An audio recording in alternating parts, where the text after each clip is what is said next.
under the freezing rain of a New York night.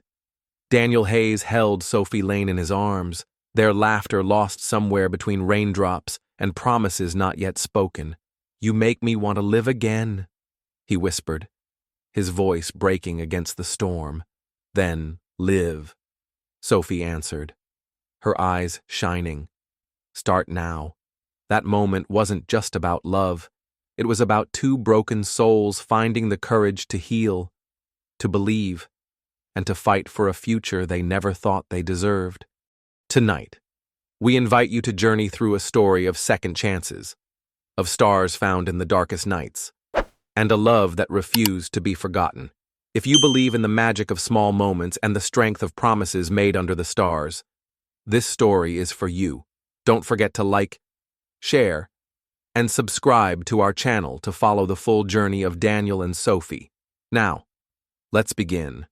The scent of salt hung heavy in the night air of Oceanside Bay, clinging to every breath Daniel Hayes took as he sat quietly on the shore, his bare feet buried into the cool, damp sand, feeling the earth's steady heartbeat beneath him. In the distance, waves rose and fell, whispering secrets under the silver gaze of the moon, while tiny lights from ships drifted along the horizon, winking in and out like tired, wandering stars. Daniel was 34 years old, a man who had once stood at the summit of success, carving out a kingdom with nothing but ambition and iron will. But empires fall faster than they rise. A single betrayal had swept it all away, leaving him to pick through the ruins alone. Tonight, he clutched the only thing he could still call his own, an old pocket watch that had belonged to his father.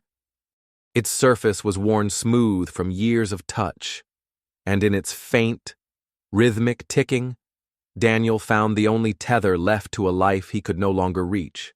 His dark hair was unkempt, falling across his forehead without care, and his once piercing gray eyes were dulled with an ache too vast to name. Oceanside Bay had not been his plan. He had come here because he needed to breathe, to disappear from the glare of headlines and whispers.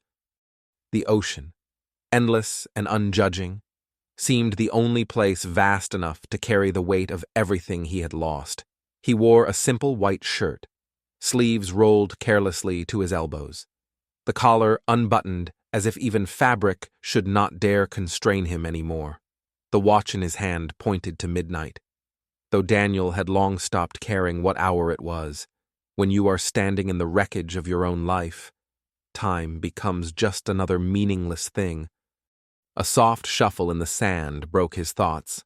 He glanced up, expecting to find a night jogger or a wandering tourist. Instead, he found her. A woman stood a few paces away, her silhouette bathed in the soft glow from a lone street lamp above the boardwalk. She was young, perhaps in her late 20s, her brown hair tossed lightly by the breeze, a navy blue blazer slipping from her arm. Her white blouse was rumpled, and the look in her light brown eyes was a mixture of curiosity and a mischief that had somehow survived whatever long day she had escaped. She tilted her head slightly, studying him not with pity, but with a quiet, thoughtful wonder.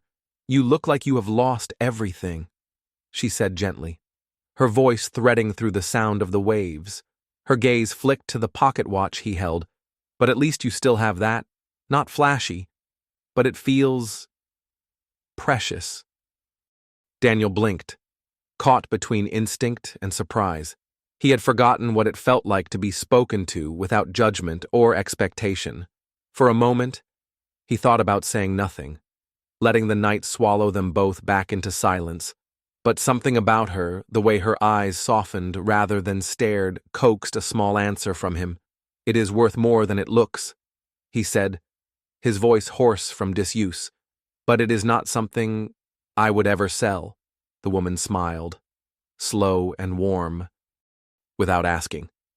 She walked over and sank into the sand a few steps away from him, folding herself into the night like she belonged there. "Good," she said with a lightness that was not careless but kind. People who sell memories always end up chasing ghosts. She stretched her legs out before her, her sneakers dusted with sand, and leaned back on her hands, eyes fixed on the stars above them, as if she had always known how to sit still and listen to the sea. "So, what is it then?" the woman asked, her voice playful. "Lost your fortune? Lost a pet? Or just misplaced your sense of humor somewhere along the way?" A corner of Daniel's mouth twitched, almost against his will. It had been far too long since anyone had spoken to him so lightly. Without the weight of reputation or the fear of offending him, maybe a little bit of everything, he replied dryly, his voice roughened by too many silent nights. He stole a glance at her, trying to piece her together. She did not carry the slow, easy rhythm of a local. There was a sharpness in her wit, a quickness that hinted at long streets and hard lessons. A faint echo of a New York accent danced in her words. "And you?" he asked, nodding slightly toward the navy blazer draped over her arm. "Are you a lawyer, or just someone very good at pretending?" She laughed, a bright, clean sound that rose above the steady crash of the waves, making the night feel lighter somehow. "Bingo," she said, giving a playful salute. "Sophie Lane, attorney at law, defender of lost causes and stubborn fools." She dropped her arm and gave him a mock-serious look. "I am here for work." But today was too heavy. And somehow, this beach sounded better than another lonely hotel room. Then she tilted her head, studying him again. "And you, Mr. Lost Everything. What do they call you?" He hesitated. The name Daniel Hayes still carried an echo of who he had once been, a name that now seemed almost like a bad memory, but there was no judgment in her eyes, only the quiet invitation to be real. "Daniel," he said at last. The name alone, stripped of titles and past glories, just Daniel. She repeated with a teasing smile. "All right then, just Daniel. Are you going to tell me why you are out here, brooding like the tragic hero of a cheap novel? Or should I start guessing he did not know why he answered? Maybe it was the way the night seemed to stretch endlessly around them. Maybe it was the way she sat there, open and unafraid, not pushing, not pitying. "I built something once," he said finally, fingers absently turning the old watch in his palm, "and then I lost it, mostly because of my own mistakes." The coolness of the metal pressed against his skin, grounding him. He let the words hang there, carried away slightly by the ocean breeze. "Ever feel like you have run out of chances?" he asked, half to her, half to the stars overhead. Sophie's smile softened, the sparkle in her eyes dimming just a little. She turned her gaze to the restless waves, her voice dropping lower. "More than you would think," she murmured. She hugged her knees to her chest, her posture easy but her words heavy. "I grew up bouncing through foster homes," she said quietly. "You learn early that chances, they are like bus tickets. You do not get many, so you hold tight when you do." Daniel turned to look at her. Truly look. Beneath the playful sarcasm, he saw it, the quiet toughness, the scars carried without complaint. She was not just a stranger who had wandered into his loneliness. She was someone who had learned how to survive her own storms. "And yet, here you are," he said, his voice softer, still laughing at a broken man and his old watch. Sophie shrugged, but a stubborn light burned in her gaze. "You keep going," she said simply. "You find something to hold on to, even if it is small." She smiled at him then, a little crooked, a little sad. "I used to draw. That was my dream once, to be an artist. But then I saw too many kids like me fall through the cracks, so I became a lawyer instead. Figured if I could not save the world with colors, maybe I could fight for it with words."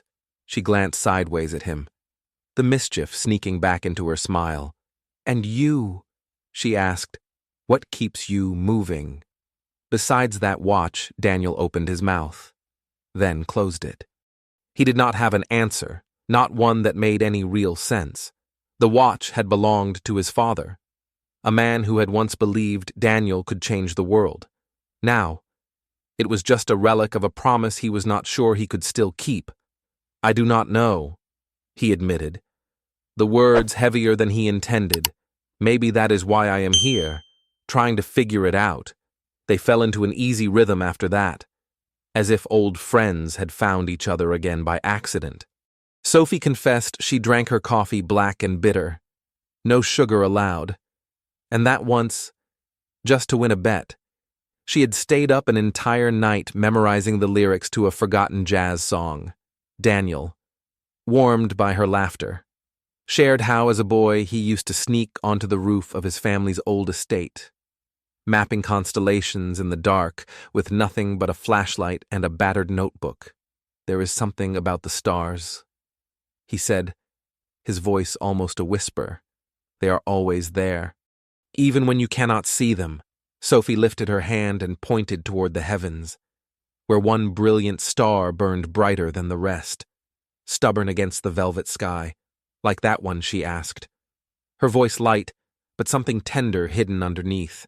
Daniel followed her gaze, and for the first time in a long time, he allowed himself to hope that maybe not everything was lost after all. "That one there?" Sophie asked, her voice a gentle mix of mischief and wonder. "If you ever see it again, think of me. No pressure, though I'm hard to forget."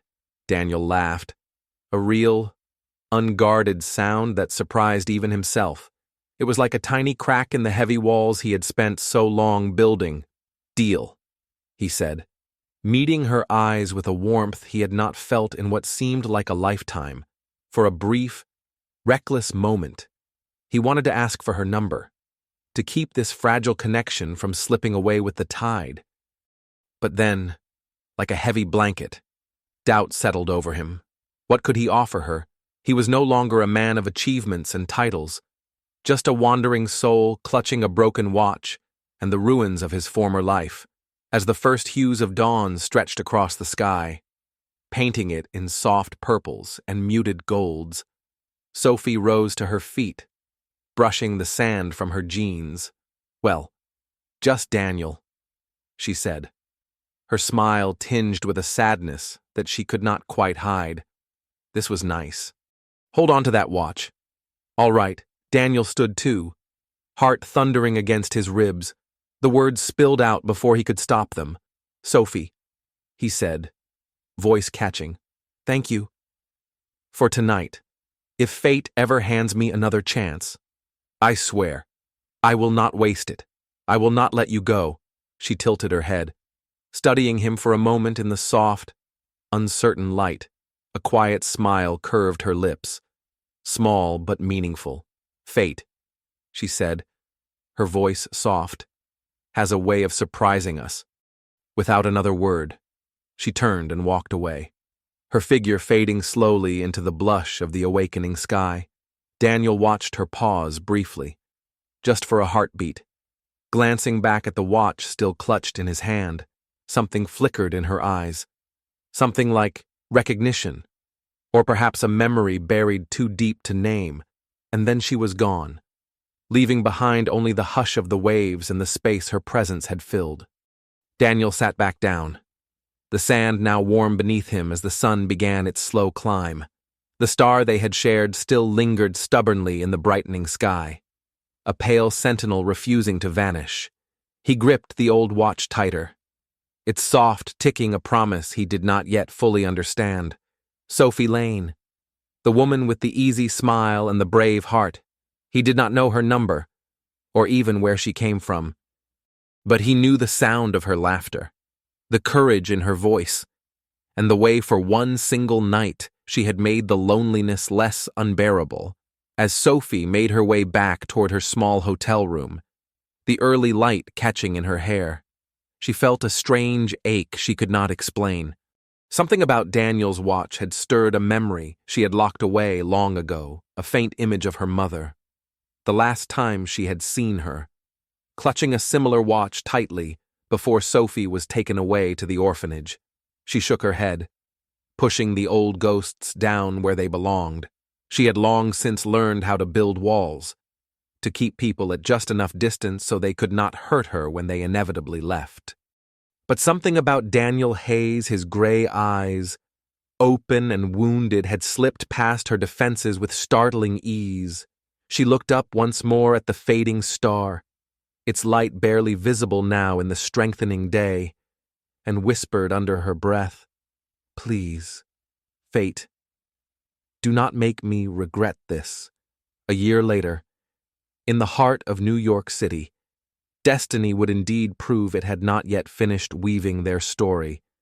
The voices around Daniel Hayes droned on about strategic alliances and public goodwill. The plan was simple enough, partnering with a charitable foundation to soften Horizon Tech's image. Daniel sat at the head of the long, glass meeting table, his gray eyes appearing focused, but his mind was adrift, far from the boardroom in the heart of New York. It wandered back to a night by the sea in Oceanside Bay, and a girl named Sophie, a girl whose laughter had stayed lodged in his heart ever since.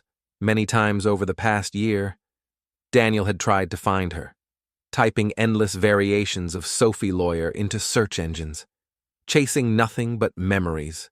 But New York was too vast, and Sophie Lane had become, to him, more a star than a person distant, burning, unreachable.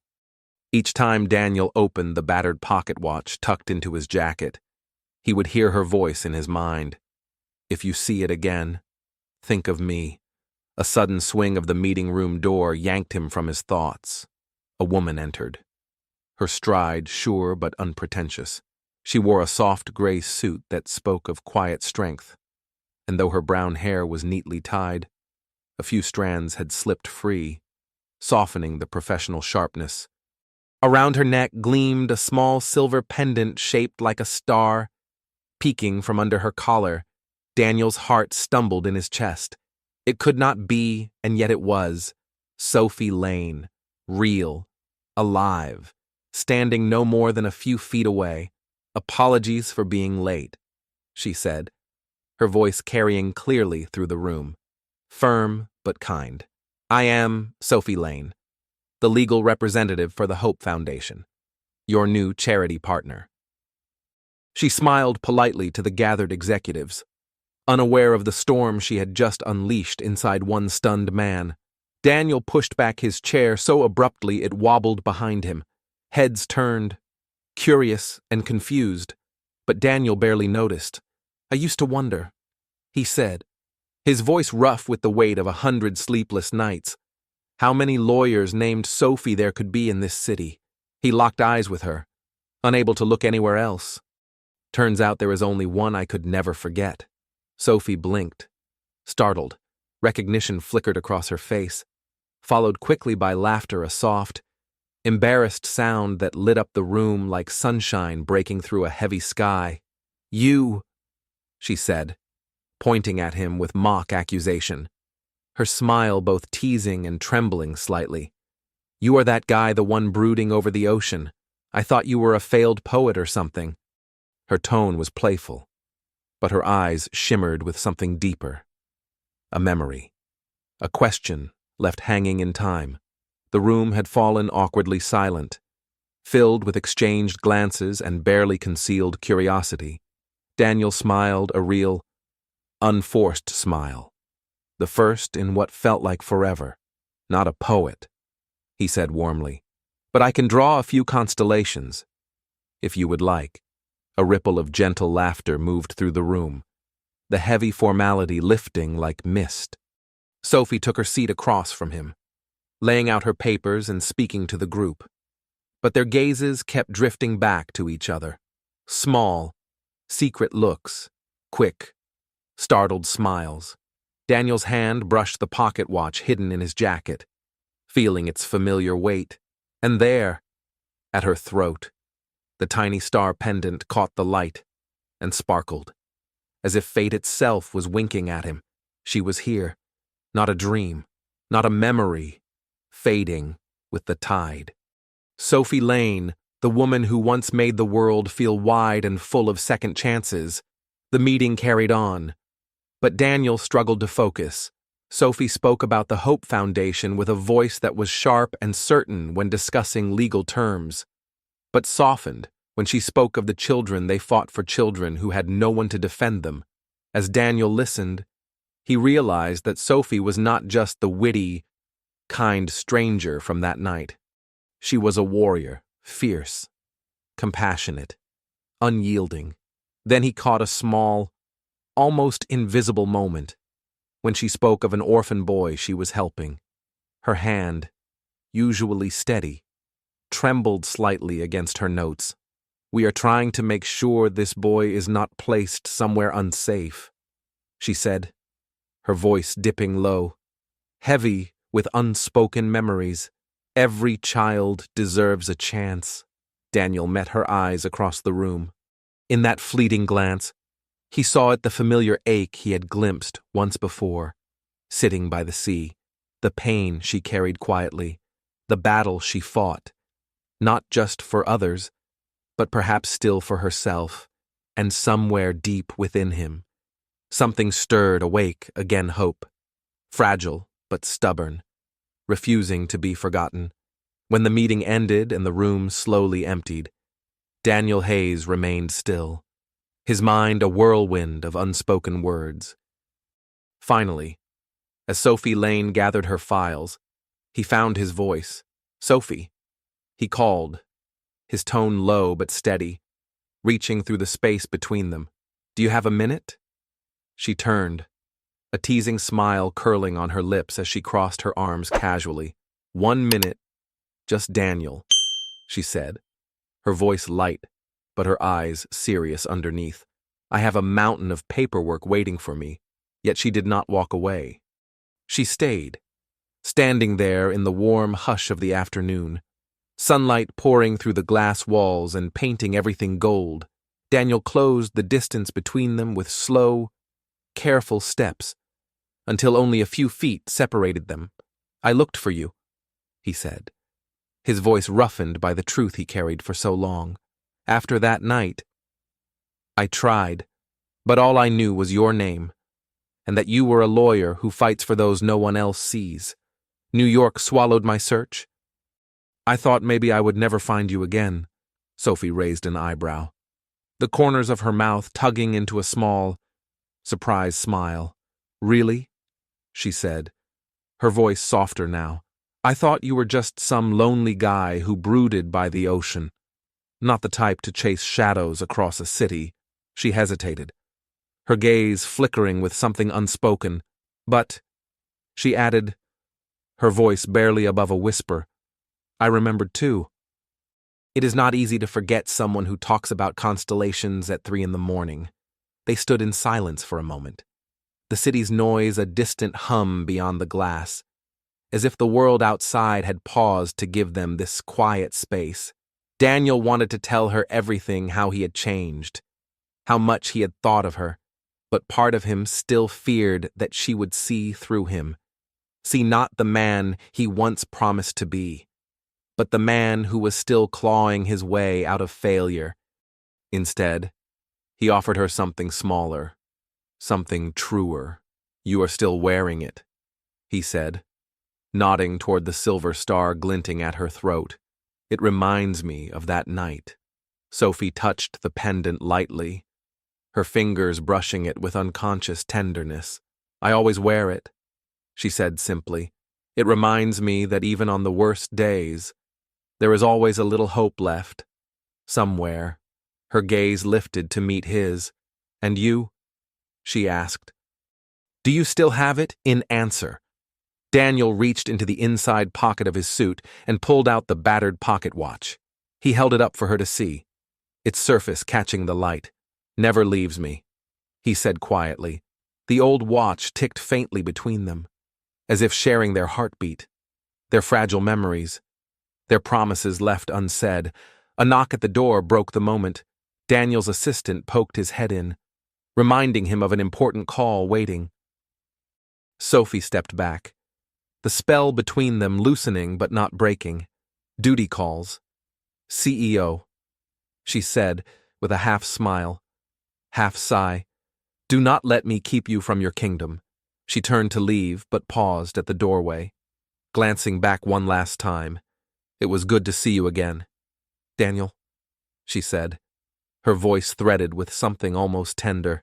This time, do not leave it all to fate. Daniel smiled, something inside him lighter than it had been in many long months. I will not, he promised. He watched her disappear into the bustling hallway crowd, her figure growing smaller but somehow even more vivid in his mind. Back in his office, Daniel sat alone, his hand resting over the pocket watch as if anchoring himself to the moment they had just shared. Sophie Lane was not a dream or a memory. She was real. She was here.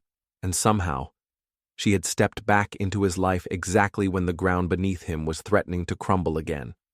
But he knew the storms were gathering.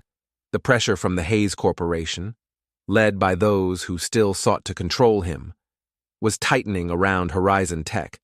If he faltered, he might lose everything, including this new, delicate chance with Sophie.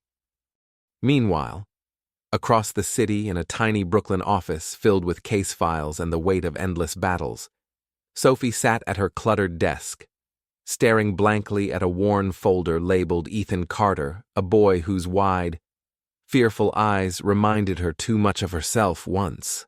Seeing Daniel again had unsettled her more than she dared admit. She told herself she had no time for foolish dreams about a man with gray eyes and a broken watch. Yet when she touched the star pendant at her throat, a faint smile betrayed her better judgment. Fate, she whispered into the quiet room. You certainly have a strange sense of humor. Outside her window, autumn leaves spiraled in the golden air, as if carrying the promises of second chances. Though the days at Horizon Tech grew heavier with each passing hour, the pressure from the Hayes Corporation tightening like an invisible noose, Daniel Hayes found his mind drifting again and again toward one place of light: Sophie Lane. Since that unexpected meeting weeks ago, she had become the rare spark in his increasingly stifling world. While outwardly, Daniel remained the composed CEO charcoal gray suit crisp, tie loose around his neck in a deliberate nod to casual authority inside. Thoughts of her softened the edges of his days. The old pocket watch, forever tucked in his jacket, seemed to tick with a gentler rhythm when she was near. He found excuses to be around her, convincing himself it was all for the sake of the charity project. But every conversation stretched longer than necessary, meandering away from legal terms into laughter about favorite foods, childhood dreams, and forgotten constellations. One evening, he even called her close to midnight, under the guise of needing legal advice. Sophie, he had said, trying and failing to keep a straight tone, hypothetically speaking. If a contract looks fine, but feels risky, should I panic? On the other end, he could almost hear her smile. Daniel, she teased, her voice low and amused. It is almost midnight. Next time, just admit you miss hearing my voice. He chuckled, feeling the warmth rise to his cheeks, a sensation unfamiliar, but not unwelcome. One crisp afternoon, they met at a tiny cafe tucked near Horizon Tech's towering office.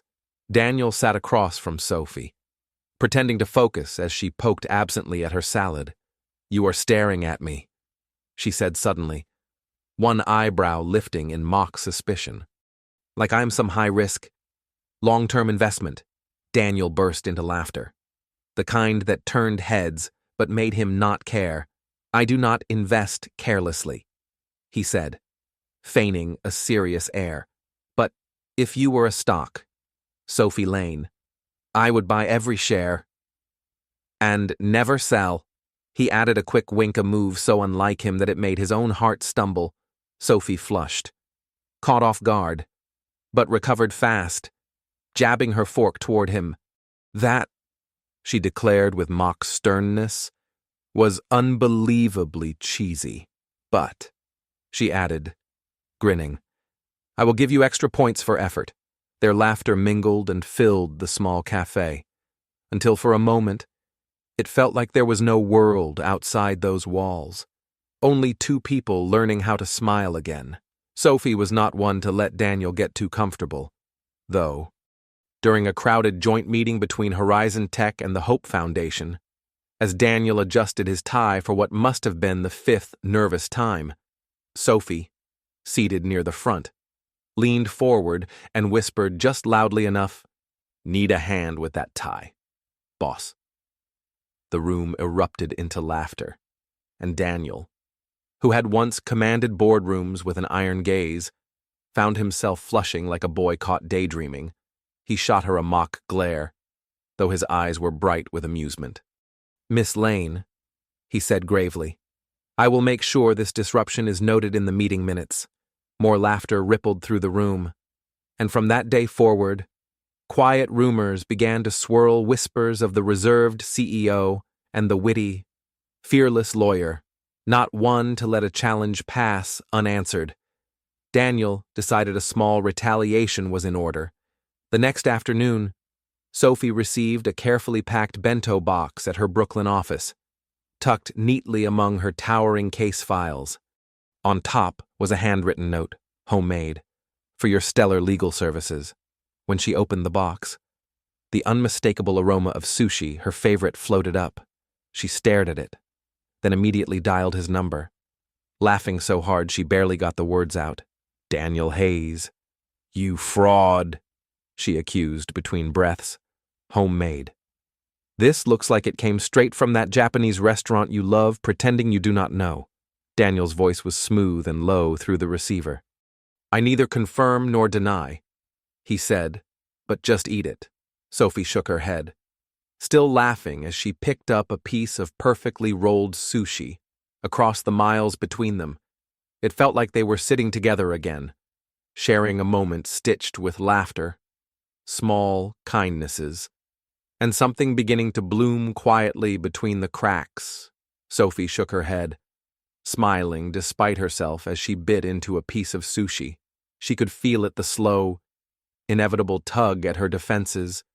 Daniel was winning their playful little game, and part of her was no longer sure she wanted to win. But not every moment between them was filled with laughter. In quiet spaces, when the world stopped spinning so loudly, Daniel found himself admiring Sophie for something deeper than her quick wit or easy humor. He saw the way she fought not for herself, but for others, especially those who had no one else standing for them. He had heard about the boy she was fighting for, Ethan, a small name on a heavy file, a child shuffled from one uncaring system to another. One gray afternoon, Daniel stopped by Sophie's cramped Brooklyn office to drop off documents. He found her buried beneath piles of paperwork, her shoulders tense, her eyes red as if she had just wiped away tears. "Sophie," he said gently. Stepping further inside, she startled, blinking rapidly, and offered a shaky smile. "Just the dust," she said, waving a hand vaguely at the old building. "This place could probably give someone an allergy lawsuit." Daniel did not argue. He simply pulled up a chair and sat beside her, close enough that she could feel his steady presence, and he waited silent, patient, offering his company the way a true friend would. After a long moment, Sophie let out a sigh, her voice trembling. "Ethan reminds me of me," she whispered, alone, unwanted. "I am terrified that if I fail him, he will think he is not worth saving." Her words cut through the room like a knife, and Daniel saw it then, the vulnerable, fierce heart hidden beneath all her armor. Without hesitation, he reached out and took her hand gently but firmly, grounding her. "You are not alone," he said, voice low, certain. "Not then, not now. Ethan has you. And you have me, for a heartbeat." She only stared at him, surprised. Then her fingers tightened around his, and a small, Broken smile appeared. "Thank you," she whispered. The setting sun poured through the dusty window, wrapping them in a soft gold light. In that quiet moment, something invisible and unbreakable wove itself between them, healing, Daniel realized, often did not come with grand gestures. Sometimes it was found in simple, stubborn presence. Later that week, Daniel offered to join Sophie on a visit to the temporary shelter where Ethan was staying. He was not sure what he expected, perhaps to glimpse her world more clearly, but what he found was something far more profound. He watched Sophie kneel beside Ethan, teaching him how to draw a star, her voice full of gentle encouragement. The boy's small fingers gripped a pencil tightly, his concentration fierce, his smile cautious. Daniel, clumsy and uncertain, knelt beside them and tried to sketch his own star. The result was a wobbly, lopsided mess. "You draw so bad," Ethan giggled, covering his mouth with both hands. Sophie burst into laughter, her eyes crinkling with real joy as she glanced at Daniel. "Definitely not CEO material when it comes to art," she teased, but her voice was soft, full of affection. For the first time, Sophie felt a companionship that was more than words, it was action, quiet and unwavering. In return, Sophie helped Daniel face the shadows of his own fears. One evening, as they sat on a weathered bench in Bryant Park, the city lights blinking like distant galaxies, Daniel spoke into the cool air. "They want me back," he said, voice heavy. "My family. They want to pull me back under their control. There was a time when I believed, if I did not succeed, I was nothing." Sophie reached for his hand, squeezing it gently but firmly. "You do not have to prove anything to them," she said. "You built Horizon Tech from nothing. Daniel, it is yours, not theirs. Do not let them take your soul just to polish their name." Her words were a spark, igniting something inside him he thought had long gone cold. Their bond deepened through small, clumsy, beautiful moments. One afternoon, determined to impress her, Daniel showed up at her office with a coffee cup in hand. "Consider this a peace offering," he said proudly. "Thanks for putting up with me."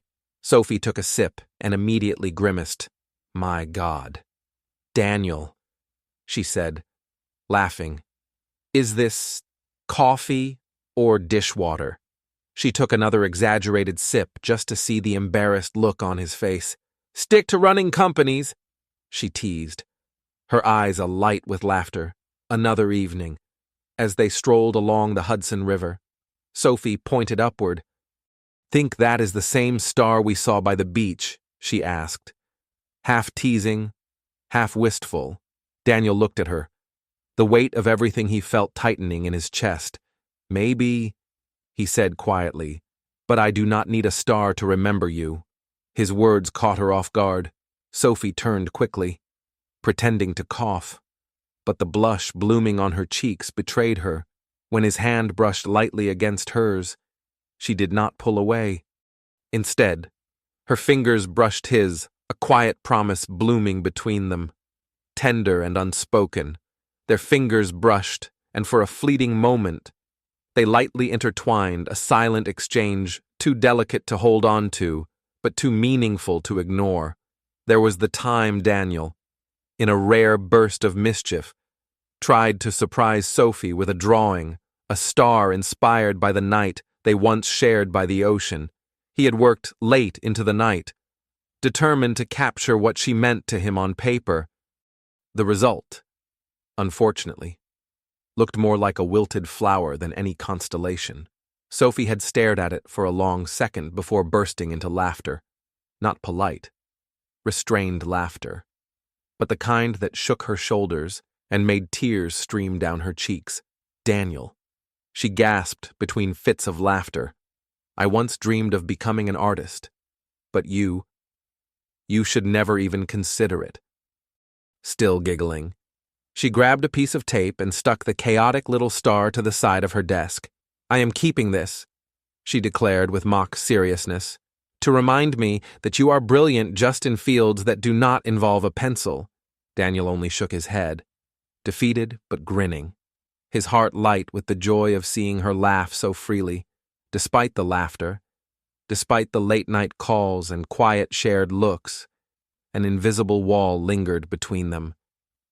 Daniel feared the storm gathering over his life, the relentless pressure from his family, the looming threat over Horizon Tech.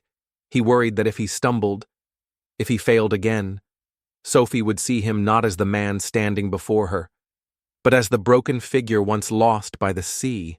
Sophie, for all her brave smiles and clever words, was afraid too, afraid of letting someone in completely, afraid that even Daniel, with his steady gaze and patient heart, might one day walk away like so many before him. The ongoing struggle to save Ethan reminded her how fragile hope could be. Every small setback in court gnawed at her belief that she could make a difference. And yet, every moment she shared with Daniel, every clumsy coffee, every crooked drawing, every whispered conversation under the city lights wore down those fears a little more. One evening, after another long day, Daniel insisted on walking Sophie home. They stood outside her Brooklyn building, the street lamp overhead casting a soft halo around her, making her star necklace shimmer against her sweater. "You know," Daniel said, his voice quiet, almost reverent, "I never thought I could laugh this much again. Thank you, Sophie," she smiled, eyes bright with unspoken feelings. "Do not thank me," she teased, bumping her shoulder lightly against his. "Just keep making those fake, homemade bentos, and we will call it even." They laughed together, their laughter carrying lightly into the night air, and for a breathless moment, their gazes locked, a silent acknowledgement passing between them. Neither dared to name what was growing between them, but it was there, undeniable, fierce, and terrifyingly beautiful. Sophie turned and disappeared into her building, her hand instinctively brushing the little star at her throat. Her heart raced, wild and unsteady. Daniel walked away slowly, his fingers brushing the pocket watch in his jacket, a smile ghosting across his lips. Above them, under the vast New York sky, the stars kept their silent vigil witness to two hearts quietly, stubbornly finding their way toward each other.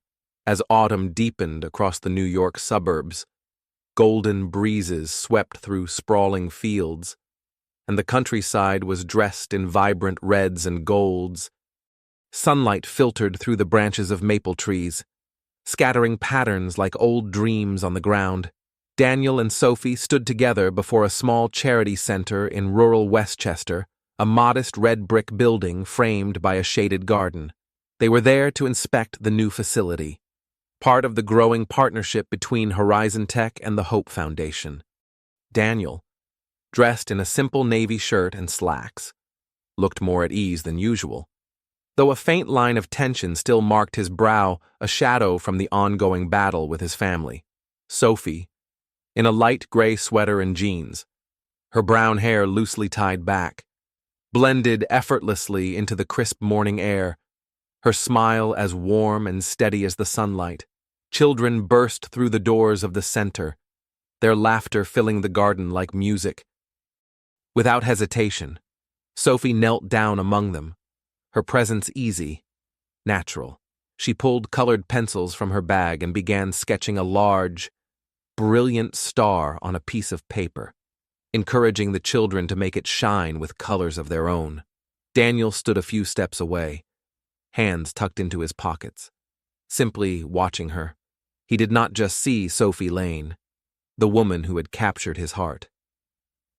He saw how she brought light wherever she went, how she had become a lighthouse, not only for lost children, but for him too. And in that moment, surrounded by golden leaves and bright laughter, Daniel realized something simple and terrifying. He had not just found someone to love, he had found someone to believe in. Daniel, A man who once believed he was destined to wander in darkness realized in that moment something deeper than love. He loved the world Sophie carried inside her. A world where even broken things could find a way to heal. "You know," he said, stepping closer, his voice warm and teasing, "you are a star yourself." Sophie Lane, she looked up at him, narrowing her eyes in mock annoyance. "Do not just stand there throwing compliments like confetti. Mr. Hayes," she said, "pick up a pencil and get your hands dirty. Or are you scared?" A little boy nearby waved a red pencil at him, giggling.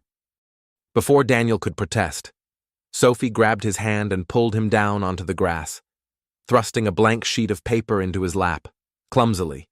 Daniel tried to draw a star or something resembling one.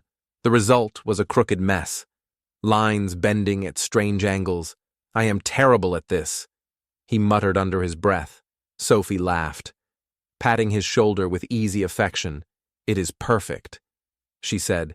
"You are showing the kids that stars do not have to be flawless to shine." The children nodded solemnly, and Daniel looked at her, his heart hammering against his ribs. She had that gift, the ability to turn even imperfections into something precious. These small, quiet moments piled up between them like scattered pebbles along the slow, inevitable river of something bigger, something neither dared yet name.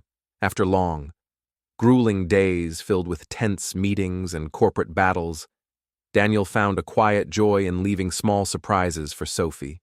A carefully packed bento box would appear outside her office door, salmon salad one day, tempura sushi, the next always accompanied by a handwritten note.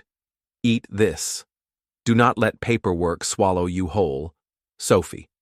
Though she grumbled loudly about her mysterious desk intruder, kept every single note tucked safely away in a drawer.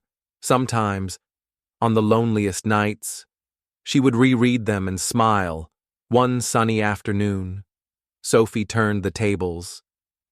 She appeared at Horizon Tech's sleek office, slipping a folded piece of paper into Daniel's hands with a shrug. "So you will not fall asleep during your boring meetings," she said. When he unfolded it, he found a simple, vibrant drawing, a star, its yellow and blue colors intertwined. In the corner, she had written, "This star will not fall. Do not worry." Daniel smiled slowly, folding the drawing with great care and sliding it into his wallet, as if it were the most valuable thing he owned. "I will keep it," he said, his voice low and certain. "And you too, if you will let me." Sophie flushed pink, turning quickly to hide her smile. "You are getting dangerously good at cheesy lines." "Daniel Hayes," she mumbled, but her heart raced in her chest. Small gestures, quiet promises. Brick by brick, they were tearing down the walls they had spent years building around their hearts. The most unforgettable memory came on a rainy day in the heart of Manhattan. They had just wrapped up a meeting with the Hope Foundation when the sky cracked open, releasing a sudden, wild downpour. Laughing, they sprinted toward a small cafe, huddling under the narrow awning, the warm neon lights spilling out around them. The rain hammered the streets, filling gutters and splashing onto the sidewalk, drowning out even the city's endless noise. Sophie, soaked and breathless, shook the wet strands of hair from her forehead, her eyes sparkling with laughter. "It is unfair," she teased, poking his crumpled suit jacket. "How you still manage to look like a polished CEO in this weather." Daniel laughed, running a hand through his dripping hair. "Polished," he said, his grin wide. "You should see yourself. You look like a hurricane in sneakers." He reached out instinctively to brush a raindrop from her cheek but hesitated, his hand hovering close to her skin. Too aware of how little distance remained between them, Sophie caught the hesitation in his eyes. Without a second thought, she grabbed his hand and yanked him out from under the awning, straight into the torrential rain. "You have never danced in the rain," she shouted, laughing wildly. And just like that, the city around them disappeared. There was no boardroom, no battles, no past, only them laughing, spinning clumsily in the pouring rain. Two souls daring to live for this moment, daring to hope. You must have had such a sad childhood, Sophie said suddenly, her voice carrying over the sound of the falling rain. Daniel froze for a heartbeat, but let her lead. The cold rain seeped into his clothes, clinging to his skin, but he barely noticed. All he saw was her arms outstretched, spinning like a child, laughter rising pure and bright into the stormy night, and for the first time in years, Daniel let go. He caught her hand, pulling her into a clumsy, joyous dance right there on the drenched sidewalk. They bumped into each other, slipping and laughing until their sides ached. The city forgotten around them. A passing bus sent a wave of rainwater splashing toward them. Sophie shrieked, grabbing onto Daniel's jacket as they stumbled back, drenched and breathless, without thinking. Daniel wrapped his arms around her, holding her close. The streetlights caught the silver glint of her star necklace, shining against the rain-soaked fabric of her sweater, a small, steady beacon in the chaos. He tightened his grip, his heart pounding so hard he could hardly breathe. "Sophie," he whispered, the rain and emotion roughening his voice. "You make me want to live again, to live all the moments I thought I had missed." She looked up at him, her breath misting in the cool air. "Then live," she said softly, her eyes wide and unwavering. "Start now." They stood together beneath the raging sky, hands tightly clasped, and despite the storm drenching them, an inexplicable warmth bloomed between them, a shelter built not from walls, but from the fragile, stubborn courage of their hearts. Back at the office, Daniel sat alone, staring out at the rain streaking the glass. He could not erase the image of Sophie spinning in the storm, her laughter filling the night like music. For the first time in longer than he dared admit, he believed he could be more than the CEO, more than the son of a broken dynasty. He could love and be loved. He could be just Daniel, but deep inside, fear clung to him.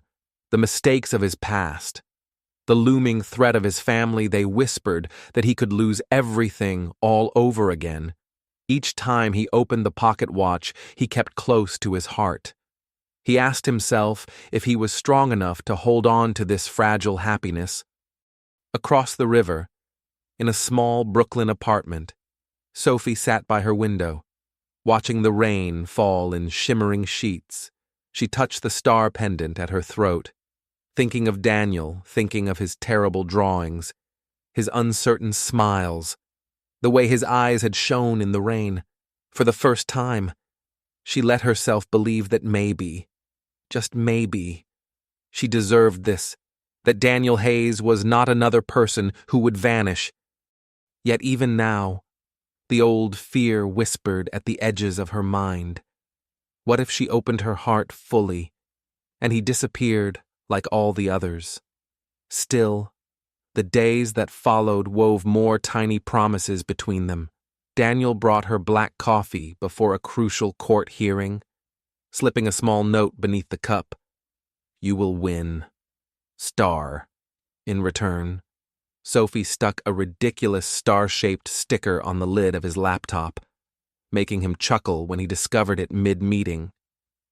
Every small act was a step forward, tentative, hopeful, building something real in the quiet spaces between their fears. One evening, walking through a small park near the office, Sophie pointed at a bright star twinkling above the darkened skyline. "Think that is our star?" she asked, her voice light as the wind. Daniel glanced at her, his expression softer than the night itself. "I do not know," he said honestly, "but I know I want to see it every night. As long as you are by my side." His words left her silent, wordlessly.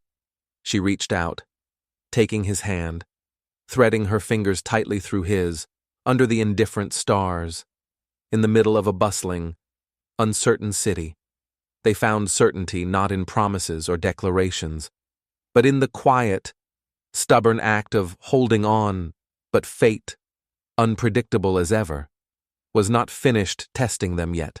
New York's nights grew colder as November deepened, winter's breath sharp against the skin. The neon blaze of Times Square flickered against rain-slick sidewalks, the city both vibrant and weary. On the 32nd floor of Horizon Tech, Daniel sat alone in his dark office. The faint blue light from his computer cast long shadows across the room, outlining the fatigue on his face. At 34, he had built Horizon Tech from the ruins of a name he once thought defined him. He had clawed his way out of the ashes, but now he could feel the storm returning heavier, closer.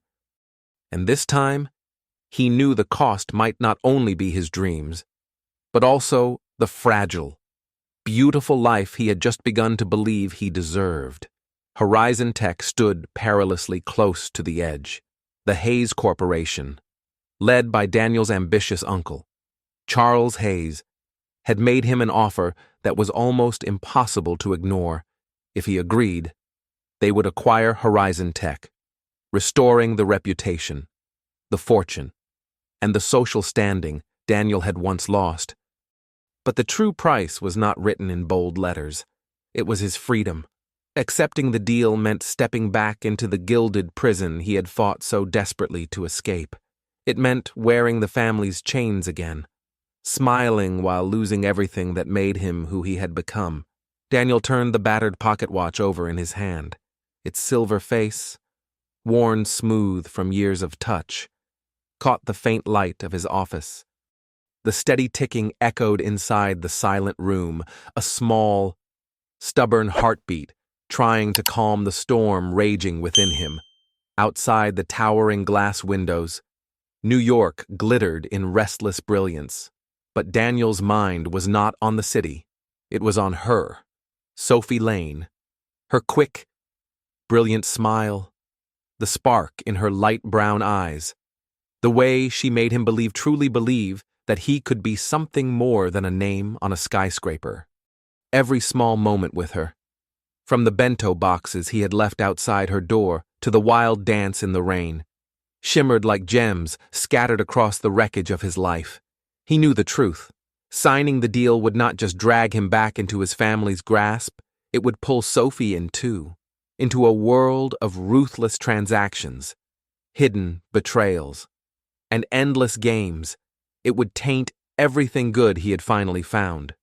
Yet if he refused, Horizon Tech could collapse. And with it, the fragile proof that he had built something real not just for himself, but for her, for them. The choice was a blade, cutting him in two. Daniel paced the dark office, his eyes falling to the bulletin board above his desk. Pinned there, simple but shining, was the drawing Sophie had given him, the yellow and blue star. This star will not fall. Do not worry. He reached out, brushing his fingers lightly over the paper. Fear, raw and suffocating, swelled inside him.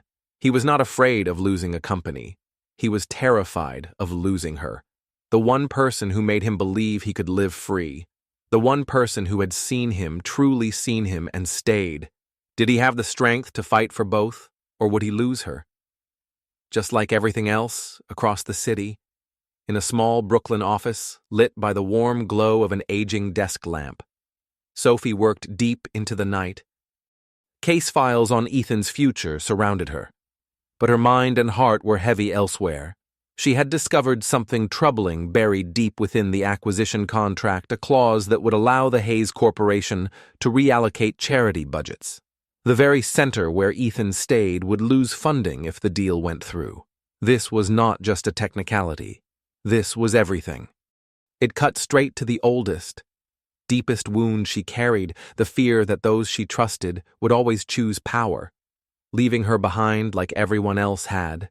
She touched the star necklace at her throat, seeking its quiet strength. but her heart trembled.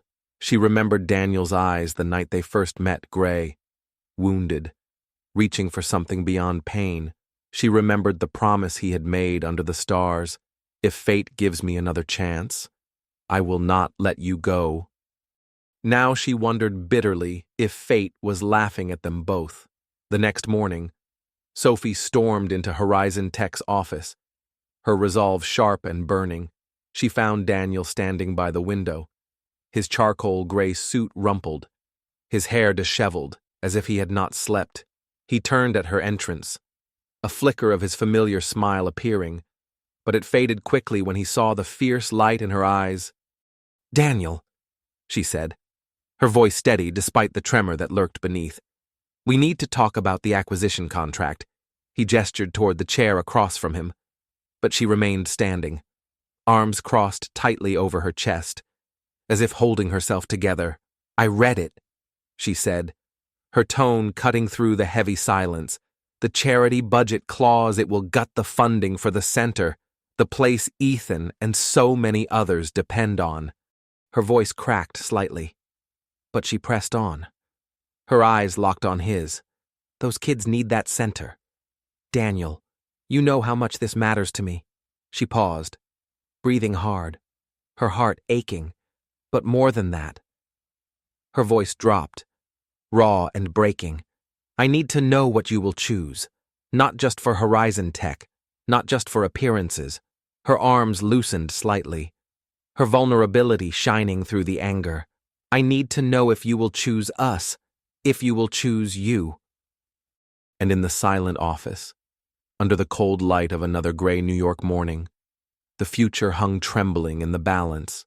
"Your company or your soul," Sophie said, her voice quiet but razor sharp. "Horizon Tech or your family's shadow, freedom or the illusion of power."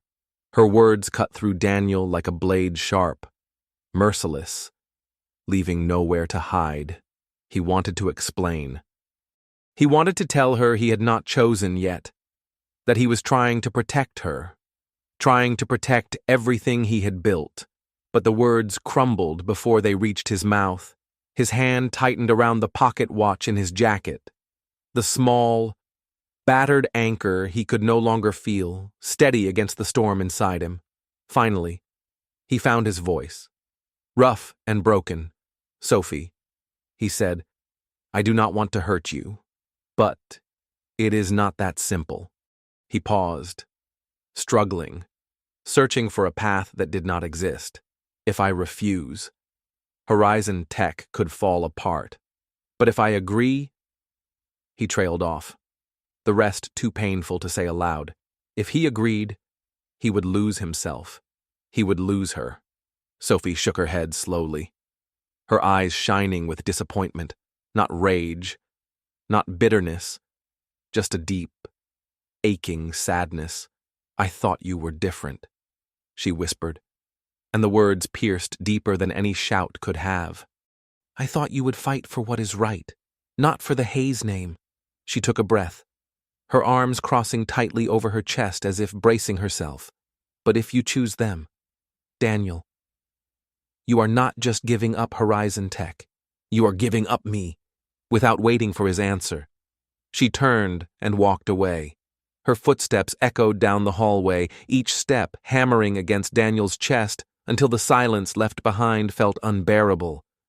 In the days that followed, Daniel was trapped in a battlefield no one else could see. He knew in his heart that refusing the deal was the only way to stay true to himself, but the fear of failure, of becoming once more the man who had sat alone on a beach, lost and worthless, clung to him like a second skin. He remembered the nights after his family's collapse, the ocean stretching endlessly before him, the coldness of defeat settling into his bones. He could not become that broken man again, but neither could he become his family's puppet, and so he ran not outwardly, not yet but inwardly. He began avoiding Sophie. He skipped Hope Foundation meetings. He let her messages sit unanswered, but every night, when the world was silent, he pulled out the star drawing she had given him. Staring at it, as if willing himself to remember who he was supposed to be. And every night, he asked himself the same brutal question: would he have the courage to choose love, to choose freedom, or would he always be a prisoner to the name he despised? Meanwhile, Sophie buried herself in her work. She fought tooth and nail for Ethan's case, determined to give the boy a future better than the one she had once been handed. Every time she looked into Ethan's wide, fearful eyes, she saw the lonely girl she used to be, waiting for someone, anyone, to believe she was worth saving. Winning the case was not just justice for Ethan. It was her way of rewriting the story she had once lived. Yet even amidst the battle, Daniel haunted her. She remembered his laughter under the rain, the way he had held her hand like it was the most precious thing he had ever touched. Now she feared he would choose the easy path and leave her behind like so many before him. The turning point came one cold, restless night. Daniel made the decision he thought would spare her. He could not face dragging Sophie into the war he had been born into. He could not bear to see the disappointment in her eyes once more. And so, quietly, he chose to disappear. He packed what little he needed and slipped away from the life he had built. Before he left, he crept into Sophie's small Brooklyn office. The familiar space filled with stacks of hopeful dreams and battles fought. He placed a letter on her desk, weighted down by the pocket watch, the most precious thing he owned. A piece of himself he could not take with him. The letter read, "Sophie, thank you for showing me the light I thought I had lost forever. You are the brightest star in my darkest nights. But I am not worthy, not of you, not of Horizon Tech. Please keep this watch, and whenever you see it, remember that somewhere out there, I am wishing you every happiness, Daniel." He stepped out into the freezing New York night, the wind cutting through his coat like knives. He felt hollow, stripped bare, but he told himself it was better this way, that surrendering was the only way to protect her. He did not know that this decision, this heartbreaking goodbye, would become the moment that changed everything. The next morning, Sophie found the letter waiting on her desk. Her hands trembled as she unfolded it, her breath catching at the sight of the pocket watch lying silently atop the page. Tears welled in her eyes as she read his words, each line a dagger, each confession a wound. Her heart shattered, not from betrayal, but from sorrow. He had not just run from his family, he had run from her, from himself, from the life they might have had together. And as she held the watch tightly against her chest, her tears fell freely because she realized that loving him meant fighting not just for him, but also for the part of himself he had yet to believe was worth saving. Sophie clutched the letter in trembling hands, the weight of the pocket watch heavy in her palm. Her mind raced back to that night in Oceanside Bay when Daniel, with wounded gray eyes, had promised, "If fate gives me another chance, I will not let you go." And yet, here he was letting her go. The pain of it, sharper than any rejection, cut deep into her chest. Without thinking, she rushed from her office into the chilled morning, dialing his number again and again with no answer. The city blurred around her, the cold wind whipping her hair as she made her way to his Manhattan apartment. Under a sky sprinkled with fading stars, she banged on his door. When it finally opened, Daniel stood there, stunned, his eyes wide with shock and something achingly vulnerable. "Sophie," he began, his voice rough, but she cut him off, lifting the pocket watch between them like a shield, her voice shaking with a storm of anger and grief. "Do not," she said fiercely. "You do not get to do this. You do not get to walk away and leave this." She shook the watch slightly, like it meant nothing. "You do not get to pretend everything we built can just disappear." She stepped closer, her eyes blazing under the hallway light, raw and fearless.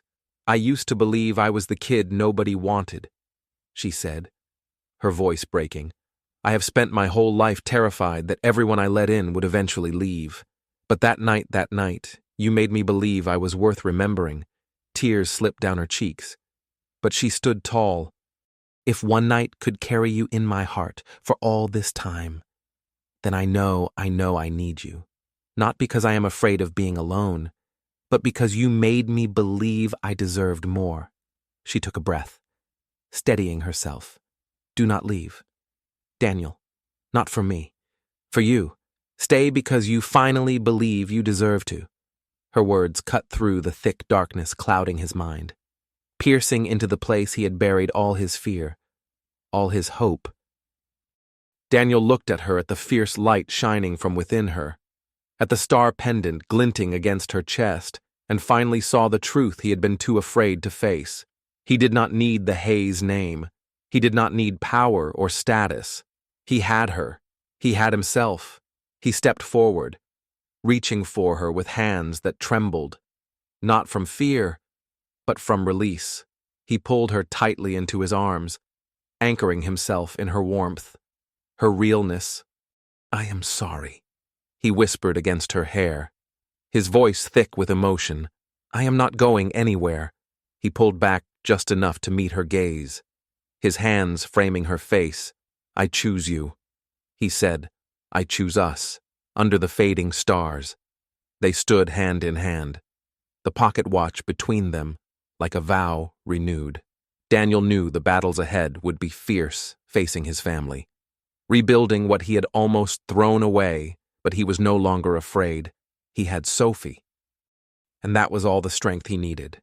Days later, Sophie received a call from the court they had won Ethan's case.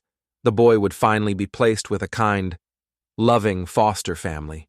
She rushed to tell Daniel, and when she did, he listened with pride glowing in his eyes. He went with her to meet Ethan, standing quietly as the boy, beaming with happiness, handed Sophie a drawing of a giant, shimmering star. Watching them together, Sophie felt something inside her heal. A part of her long frozen in fear and loneliness thawed at last. Inspired by Sophie's unwavering heart, Daniel announced a bold new direction for Horizon Tech. At a team meeting, his voice steady and resolute, he declared, "We are not just building technology, we are building hope." It was not just a rejection of the Hayes Corporation's offer. It was a declaration that he would live, truly live on his own terms, for the people who mattered, starting with her. Soon after, Daniel and Sophie returned to the charity center in Westchester. They sat together on the soft grass, autumn sunlight wrapping them in gold, watching the children race and laugh under the wide open sky. Sophie pulled a sheet of paper from her bag, drawing a star and handing it to him with a shy smile. "This," she said softly, "is to remind you that you do not need to be anyone else, just mine." Daniel smiled, pulling her into his arms. The paper star pressed between them like a second promise, and under the warm afternoon sun, they knew whatever the future held, they would face it together. Above them, an early star twinkled in the pale sky, bearing silent witness to a promise that was no longer made just for one night, but for a lifetime. Choosing to stand against his family had not come easily. Rejecting the Hayes Corporation meant facing financial uncertainty and skeptical investors.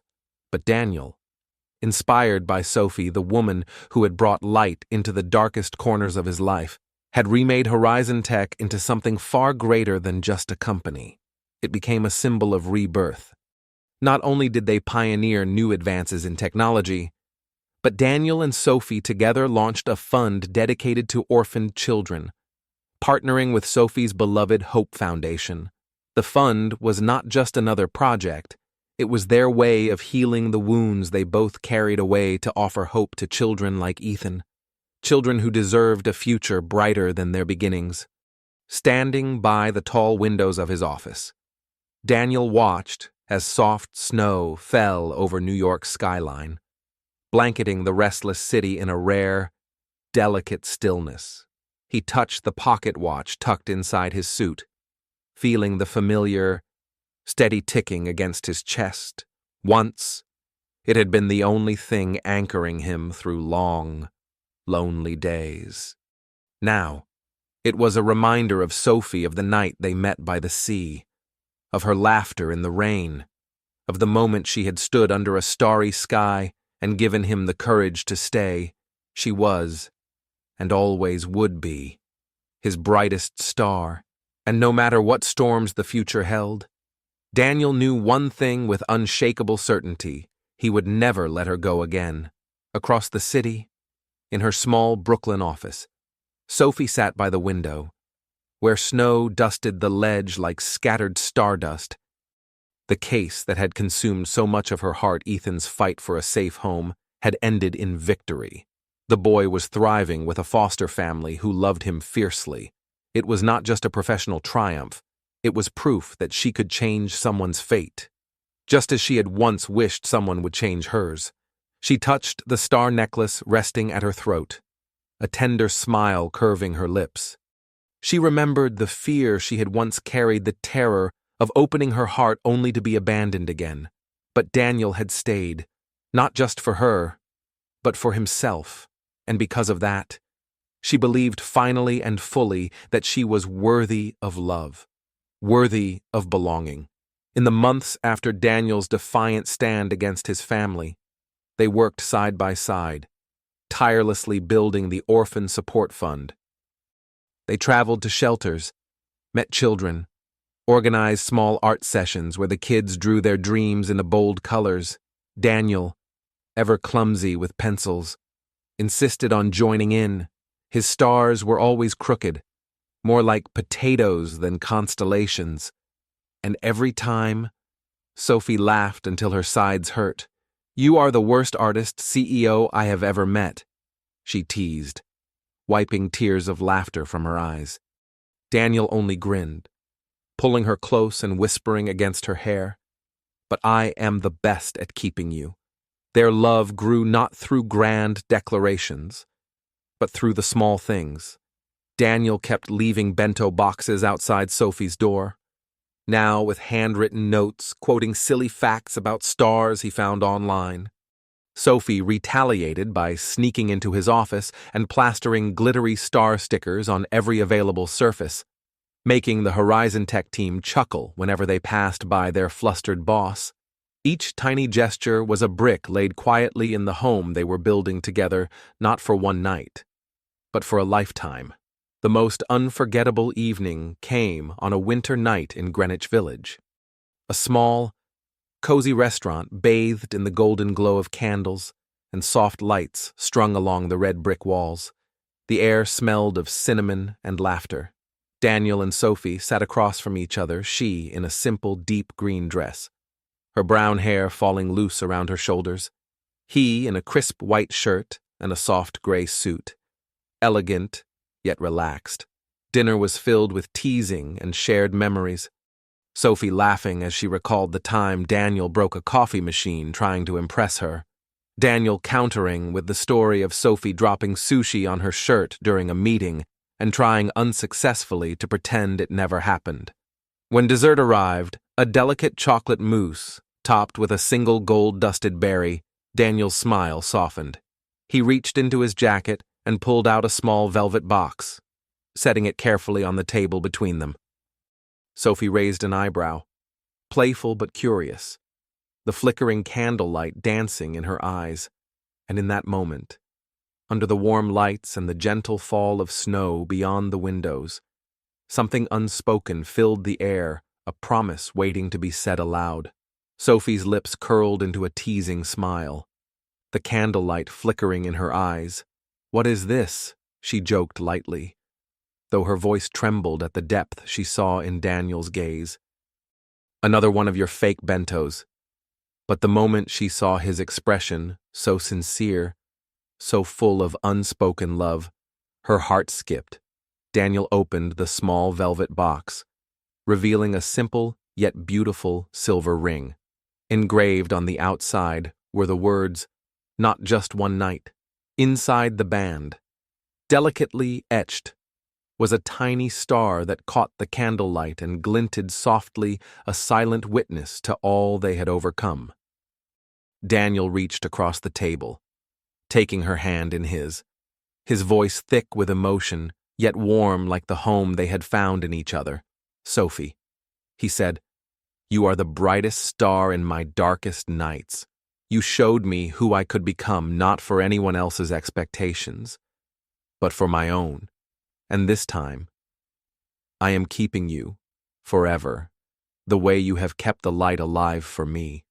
Sophie blinked back tears, laughing softly through the swell of emotion. "This time," she whispered, her voice breaking with joy, "I am saving your number, just in case you forget." She nodded, unable to say more, letting him slip the ring onto her finger. It fit perfectly, as if it had always been meant to be there. Grasping his hand tightly, she leaned closer, whispering, "Daniel, you are my home, and I am not letting you go."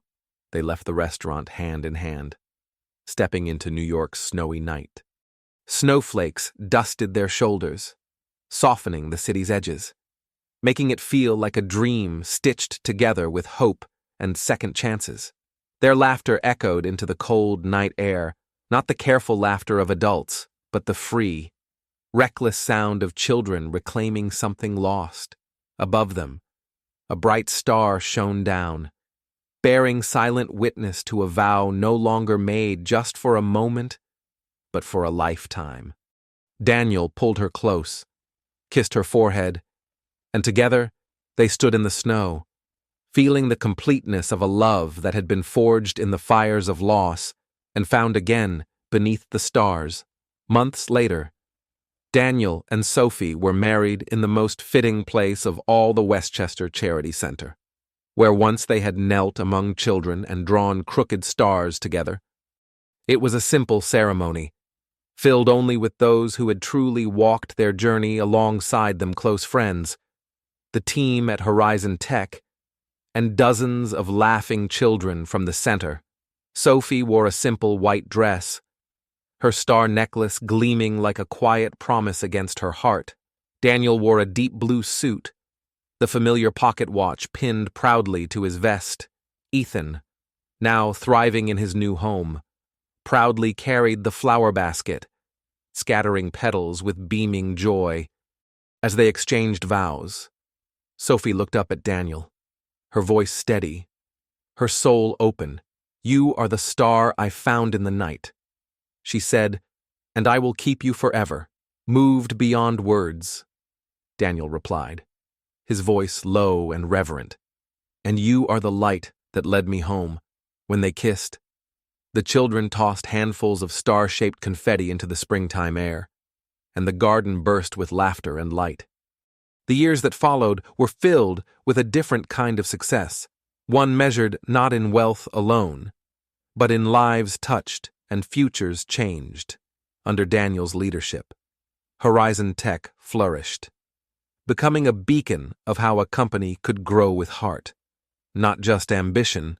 Their orphan support fund thrived, replicated across the country, offering thousands of children a new beginning. Sophie opened a larger law office in Brooklyn, dedicating her career to protecting vulnerable children and families. And together, they often returned to the Westchester Center, hosting art days and storytelling sessions where Daniel's lopsided stars continued to make the children roar with laughter. Each smile they saw reflected a small piece of their own journey, proof that even broken hearts could find new rhythms, that even lonely children could find their way home. On quiet nights, Daniel and Sophie would sit together on their apartment balcony, wrapped in warm blankets, pointing out stars and laughing about that first clumsy night by the sea. Daniel always carried the pocket watch, its ticking now a song of hope, not survival. Sophie always wore her star necklace, a reminder that light, once found, could guide you forever. The pain they once carried had not vanished, but it had been transformed, woven into a story bigger and brighter than either had dared imagine. 40 years later, on a golden summer evening, Daniel and Sophie sat side by side on the porch of their Westchester home, The fields stretched out endlessly before them, kissed by sunlight and wildflowers. At 74, Daniel's hair had turned silver, but his gray eyes still sparkled whenever he looked at Sophie. And at 70, Sophie's hair was streaked with soft threads of white, but her smile was as luminous as the first day he had seen her on that beach. They sat in old wooden chairs, hands entwined, watching the stars emerge one by one above the quiet fields.